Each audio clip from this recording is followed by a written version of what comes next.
Ask Andre back with part 2 of Getting Priority Service, here to give you the information you need to succeed. So if you didn't check out the first video, you should stop right now, go back and check it out. If you have, we're going to continue right on to point number 2, which is all about understanding God's will. Such an important piece.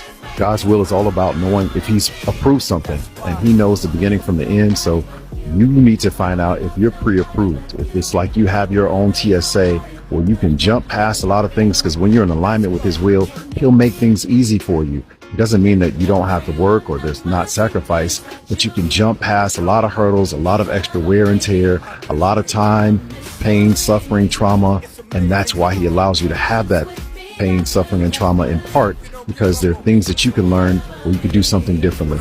So the first thing is you need to check some baggage.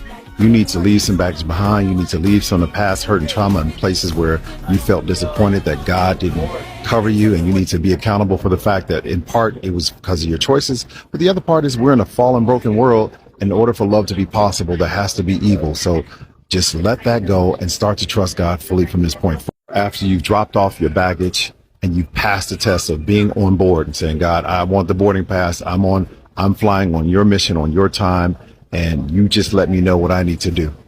So then you want to spend time with God, make it about a relationship. Don't make it transactional. But what you're after is being close to him, being able to hear from him, and knowing what is pre-approved, what is already checked and approved by God, and knowing what will put you in the clear and help you to avoid a lot of drama. So the main thing you want to avoid is not making choices, taking pathways that do not align with God's will. So if you're able to hear from him, he will tell you, do not enter. This is not for you. This is only some place that you're supposed to be leaving, not a place where you're supposed to be going. But you need to be sure that you get that information above all else, because number one is God's things that are not in God's will. That's what you want to avoid at all costs. Second level is something that God will approve, but he's just approved it with his permissive will. You're still acting as if you're in control. You're just going to be in regular boarding.